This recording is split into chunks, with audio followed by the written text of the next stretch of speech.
नमस्कार दोस्तों। तो आज हम पढ़ेंगे सिविल प्रक्रिया संहिता की धारा 20।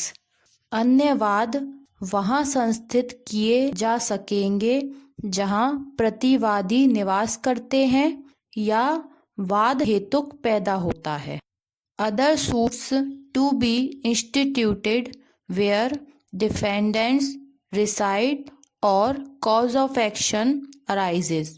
तो पहले हम धारा 20 को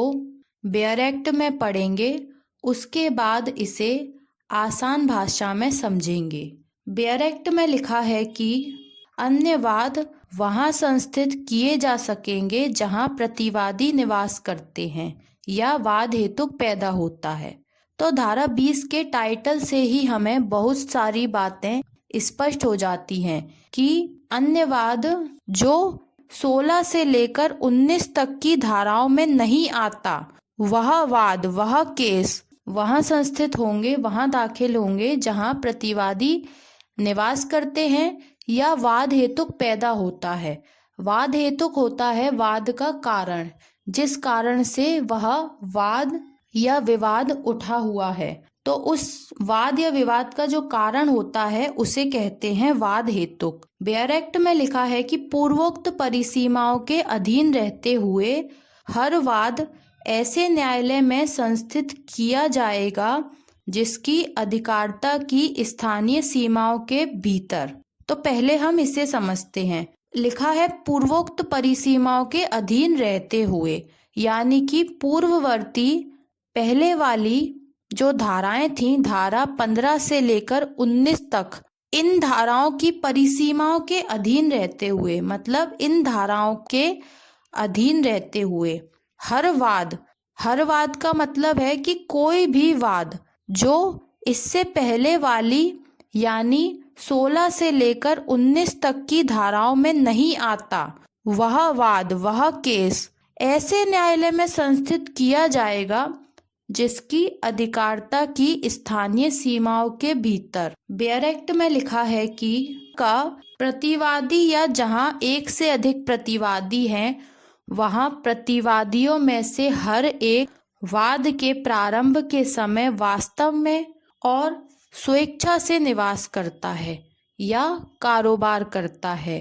या अभिलाभ के लिए स्वयं काम करता है अथवा। तो धारा 20 की उपधारा का हमें यह बताती है कि प्रतिवादी या जहां एक से अधिक प्रतिवादी हैं, वहां प्रतिवादियों में से हर एक यानी सभी प्रतिवादी वाद के प्रारंभ के समय वास्तव में व स्वेच्छा से निवास करता है या करते हैं अथवा कारोबार करता है या करते हैं अथवा लाभ का स्वयं कार्य करता है या करते हैं। तो धारा 20 की उपधारा का हमें बताती है कि वह न्यायालय जिसकी अधिकारिता की स्थानीय सीमाओं के भीतर प्रतिवादी या यदि एक से अधिक प्रतिवादी हैं तो सभी प्रतिवादी वाद के प्रारंभ के समय वास्तव में व स्वेच्छा से निवास करता है या करते हैं अथवा कारोबार करता है या करते हैं अथवा लाभ का स्वयं कार्य करता है या करते हैं अथवा। अब आती है धारा 20 की उपधारा खा। बेयर एक्ट में लिखा है कि जहां एक से अधिक प्रतिवादी हैं, वहां प्रतिवादियों में से कोई भी प्रतिवादी वाद के प्रारंभ के समय वास्तव में और स्वेच्छा से निवास करता है या कारोबार करता है या अभिलाभ के लिए स्वयं काम करता है, परंतु यह तब जबकि ऐसी अवस्था में या तो न्यायालय की इजाजत दे दी गई है या जो प्रतिवादी पूर्वोक्त रूप से निवास नहीं करते या कारोबार नहीं करते या अभिलाभ के लिए स्वयं काम नहीं करते, वे ऐसी संस्थित किए जाने के लिए उपमत हो गए हैं अथवा। तो धारा 20 की उपधारा खा हमें यह बताती है कि जहां एक से अधिक प्रतिवादी हैं, वहां प्रतिवादियों में से कोई भी प्रतिवादी, मतलब कोई भी एक प्रतिवादी वाद के प्रारंभ के समय वास्तव में और स्वेच्छा से निवास करता है या कारोबार करता है या अभिलाप के लिए स्वयं काम करता है, उस स्थान पर वाद संस्थित किया जा सकता है, परंतु यह तब जबकि परंतु इसकी शर्त यह है कि पहला, ऐसी अवस्था में यानी ऐसे स्थान पर वाद संस्थित करने की न्यायालय की इजाजत दे दी गई है, मतलब कि न्यायालय से पूर्व अनुमति प्राप्त कर ली गई है, या तो दूसरा यानी कि शेष बचे हुए प्रतिवादी जो उस पहले बताए गए स्थान पर निवास नहीं करते हैं या कारोबार नहीं करते हैं या अभिलाप के लिए काम नहीं करते हैं, वहां पर केवल एकमात्र प्रतिवादी निवास करता है, कारोबार करता है, अभिलाप के लिए काम करता है, वहां अन्य प्रतिवादी ना तो निवास करते हैं, ना कारोबार करते हैं, ना अभिलाप के लिए स्वयं काम करते हैं। उस स्थान पर उस एक प्रतिवादी के निवास स्थान या कारोबार स्थान या उसके लाभ के स्थान पर केस संस्थित करने के लिए सहमत हो गए हैं, तो वह सभी प्रतिवादी यानी कि शेष बचे हुए प्रतिवादी उस एक प्रतिवादी के निवास स्थान पर या कारोबार के स्थान पर या उसके अभिलाप के स्थान पर केस संस्थित करने के लिए उपमत हो गए हैं, मतलब कि सहमत हो गए हैं। अथवा बेयर एक्ट में लिखा है कि वाद हेतु पूर्णता या भागता पैदा होता है, तो उपधारा ग हमें बताती है कि जहां वाद हेतु पूर्णता यानी पूरी तरीके से या भागता यानी उसका कोई भाग पैदा होता है का मतलब है कि उत्पन्न होता है, ऐसे स्थान पर भी केस दाखिल किया जा सकता है। इसके बाद आता है धारा 20 का स्पष्टीकरण। बेयर एक्ट के अनुसार स्पष्टीकरण निगम के बारे में यह समझा जाएगा कि वह भारत में के अपने एकमात्र या प्रधान कार्यालय में या किसी ऐसे वाद हेतु की बाबत जो किसी स्थान में पैदा हुआ है जहां उसका अधीनस्थ कार्यालय भी है, ऐसे स्थान में कारोबार करता है। तो धारा 20 के साथ एक स्पष्टीकरण भी जोड़ा गया है, जिसके अनुसार यदि प्रतिवादी कोई निगम है तो उसके कारोबार का स्थान निगम का प्रधान कार्यालय होगा, यानी कि जो उसका प्रमुख कार्यालय होगा वह उसके कारोबार का स्थान माना जाएगा। यह माना जाएगा कि वह निगम उस स्थान से कारोबार करता है। परंतु यदि निगम का अधीनस्थ कार्यालय भी है, यानी कि जो अधीन वाला कार्यालय होता है, जो नीचे वाला कार्यालय होता है वह भी है, तो निगम का कारोबार अधीनस्थ कार्यालय के स्थान पर माना जाएगा यदि वाद हेतुक उस स्थान पर उत्पन्न हुआ है। यहाँ जो शब्द का उपयोग किया गया है निगम के अंतर्गत कंपनी अधिनियम के अंतर्गत जो कंपनी रजिस्टर्ड कर दी जाती हैं उन्हें भी निगम माना जाता है। इसके बाद बेयर एक्ट में धारा 20 के 2 दृष्टांत यानी कि 2 उदाहरण दिए हुए हैं। तो पहले हम उदाहरण का को बेयर एक्ट में पढ़ेंगे। तो बेयर एक्ट में दृष्टांत का उदाहरण का दिया हुआ है कि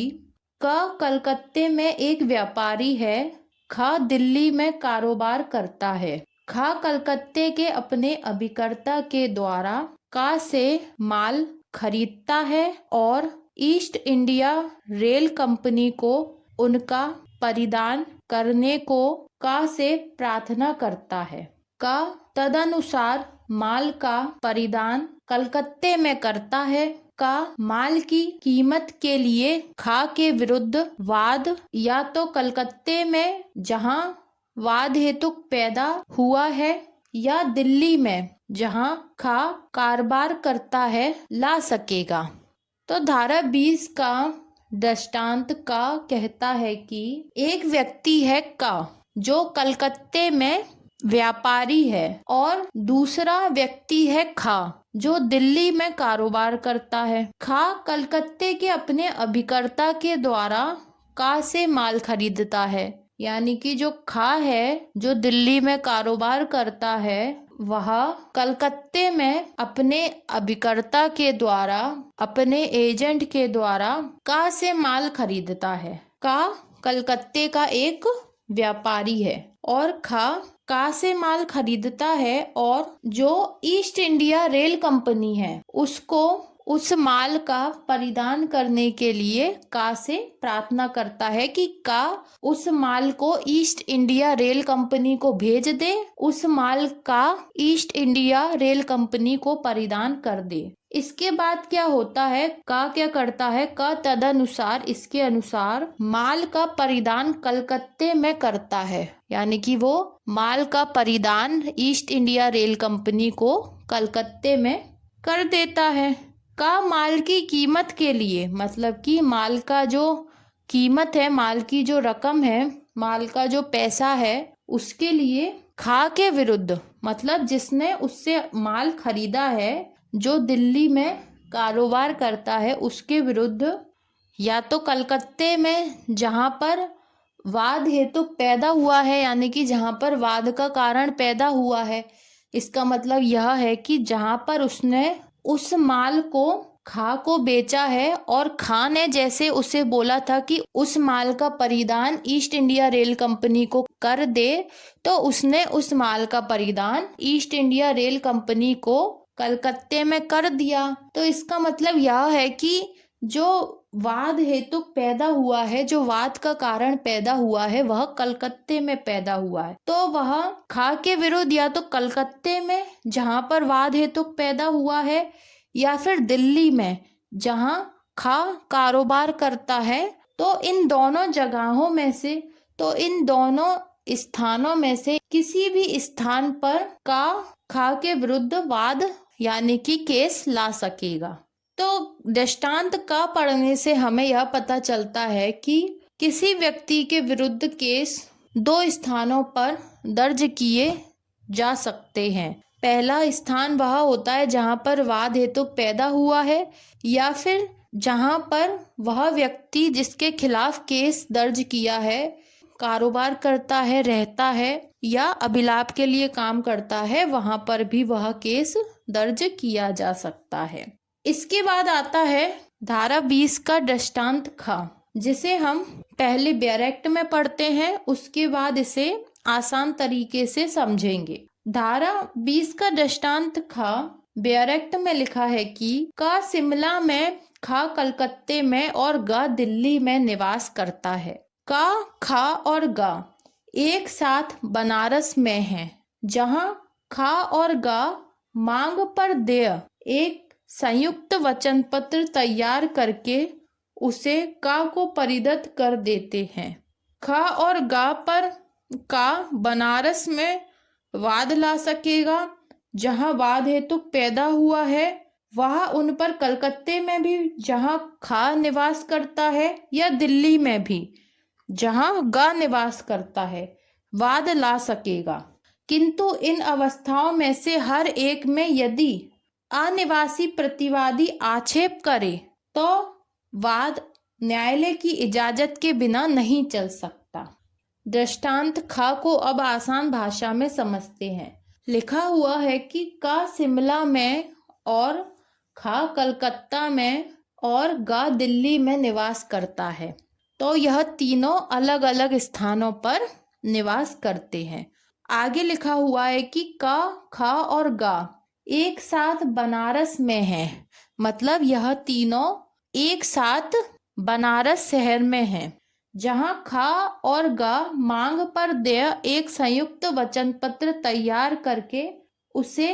का को परिदत्त कर देते हैं। मतलब बनारस शहर में खा और गा एक वचन पत्र तैयार करते हैं जो उनसे मांगा गया है। ऐसा वचन पत्र तैयार करके वह का को परिदत्त कर देते हैं और का से कोई वस्तु या कोई चीज खरीद लेते हैं। वचन पत्र तैयार करके का को परिदत्त कर देते हैं और उस वचन पत्र में लिखा हुआ होता है कि हम एक निश्चित तारीख को एक निश्चित धन यानी कि जो पैसा डिसाइड हुआ है उस पैसे का भुगतान कर देंगे, लेकिन वह अपने वचन पत्र का पालन नहीं करते और उस पैसे का भुगतान उस निर्धारित तारीख को नहीं करते। अब आगे क्या होगा, तो का अपने पैसे की वसूली के लिए खा और गा पर वाद ला सकेगा। तो वह खा और गा पर का बनारस में वाद ला सकेगा, जहां पर वाद हेतु पैदा हुआ है, यानी कि जहां पर वचन पत्र का को दिया गया था, या फिर वह कलकत्ते में भी जहां पर खा निवास करता है, या दिल्ली में भी जहां पर गा निवास करता है। तो इन तीनों स्थानों में से कहीं पर भी का, खा और गा के विरुद्ध वाद ला सकेगा, किंतु इन अवस्थाओं में से हर एक में यदि अनिवासी प्रतिवादी आक्षेप करे, किंतु इन अवस्थाओं में से हर एक में, मतलब कि जो ये 3 स्थान डिसाइड हुए हैं वाद लाने के लिए, इन तीनों स्थानों में से हर एक में, मतलब कि कोई एक स्थान में अनिवासी प्रतिवादी आक्षेप करे, मतलब कि वह प्रतिवादी, वह डिफेंडेंट जो अनिवासी है, मतलब वह उस स्थान पर रहता नहीं है जहां पर वाद लाया जा रहा है। अनिवासी का मतलब है कि जहां का वह निवासी नहीं है। तो जिस स्थान पर कोई व्यक्ति रहता नहीं है या जिस स्थान का कोई व्यक्ति निवासी नहीं है, उस व्यक्ति को उस स्थान के लिए अनिवासी कहा जाता है, यानी कि यहाँ पर निवास नहीं करने वाला व्यक्ति। तो जो अनिवासी प्रतिवादी है, मतलब जिस प्रतिवादी के विरुद्ध वाद लाया जा रहा है, लेकिन जहाँ पर वाद लाया जा रहा है वो व्यक्ति वहाँ नहीं रहता, कहीं और रहता है, तो वह व्यक्ति जो किसी अन्य स्थान पर रहता है, वह व्यक्ति, वह प्रतिवादी आक्षेप करे, मतलब कि वह उस स्थान पर जहां पर वादी के द्वारा वाद लेकर आया जा रहा है या जहां पर वादी वाद दर्ज करता है, उस स्थान पर वाद दर्ज करने के लिए वह आक्षेप कर रहा है, यानी कि आपत्ति उठा रहा है, यानी कि उसे प्रॉब्लम है कि उस स्थान पर वाद दाखिल नहीं किया जाना चाहिए। वह आक्षेप लगा रहा है, आपत्ति कर रहा है, क्योंकि हो सकता है कि उसे वहां उस स्थान पर आने जाने में असुविधा हो, तो इस आधार पर वह आक्षेप लगा सकता है। तो यदि कोई अनिवासी प्रतिवादी, यानी कि वह प्रतिवादी जो उस स्थान पर रहता नहीं है, वह उस स्थान पर वाद दर्ज करने के लिए आक्षेप लगा रहा है, आपत्ति उठा रहा है, तो फिर वाद उस स्थान पर यदि दर्ज किया जाएगा तो वह न्यायालय की इजाजत के बिना नहीं चल सकता। मतलब कि यदि किसी स्थान पर वाद दाखिल करने के लिए या वाद दर्ज करने के लिए कोई आपत्ति लगाई जा रही है कि इस स्थान पर वाद दाखिल नहीं किया जाए, तो ऐसा वाद दाखिल करने के पहले न्यायालय की इजाजत लेनी होगी। न्यायालय की इजाजत के बिना वह वाद उस स्थान पर चल नहीं सकता, यानी कि जारी नहीं रह सकता। न्यायालय उसको बाद में, यदि न्यायालय को कोई ठोस कारण मिल जाता है और अनिवासी प्रतिवादी अपनी कोई असुविधा या कोई ऐसा कारण न्यायालय को बता देता है जिससे न्यायालय को ऐसा लगता है कि उसके द्वारा जो आक्षेप लगाया गया है, उसके द्वारा जो आपत्ति उठाई गई है वह सही है, तो न्यायालय ऐसे वाद को उस स्थान पर चलने से रोक देता है और वह वाद अनिवासी प्रतिवादी के निवास स्थान पर ट्रांसफर कर दिया जाएगा। तो इस प्रकार से हमें धारा 20 का दृष्टांत ख यह बताता है कि वाद कई स्थानों में से किसी भी एक स्थान पर दाखिल किया जा सकता है। कई सारे स्थानों में से किसी भी एक स्थान पर वाद दाखिल किया जा सकता है। या तो कोई केस जहां पर वाद हेतु पैदा हुआ है वहां दाखिल किया जा सकता है, या यदि एक से अधिक प्रतिवादी हैं तो उनमें से किसी एक के निवास स्थान पर या कारोबार स्थान पर या अभिलाप के लिए जहां वह कार्य करता है उस स्थान पर केस दाखिल किया जाएगा। लेकिन कोई केस तभी दाखिल किया जाएगा जब अन्य अनिवासी प्रतिवादी जो उस स्थान पर रहते नहीं हैं, ऐसे प्रतिवादी कोई आपत्ति नहीं करते, तभी ऐसा वाद उस स्थान पर दाखिल किया जा सकता है। या फिर अगर वादी को उसी स्थान पर केस दाखिल करना है और अनिवासी प्रतिवादी उसमें आक्षेप कर रहे हैं, तो वादी को वाद दाखिल करने से पहले या करने के बाद न्यायालय की इजाजत लेनी पड़ेगी, यानी कि न्यायालय की परमिशन, न्यायालय की अनुमति लेनी होगी। और न्यायालय की इजाजत के बिना या परमिशन के बिना ऐसा वाद उस स्थान पर वादी के द्वारा नहीं चलाया जा सकता। ऐसा वाद न्यायालय के द्वारा उसे किसी अन्य ऐसे न्यायालय में ट्रांसफर कर दिया जाएगा जहां पर अनिवासी प्रतिवादी निवास करते हैं, कारोबार करते हैं या अभिलाप के लिए कार्य करते हैं। तो धारा 20 के इन दोनों दृष्टांतों में हमें यह बताया गया है कि किसी वाद में यदि वाद दाखिल करने के कई स्थान हैं तो उन स्थानों में से किसी भी एक स्थान पर वाद दाखिल किया जा सकता है। तो अब हम धारा 20 को संक्षिप्त रूप में समझ लेते हैं। धारा 20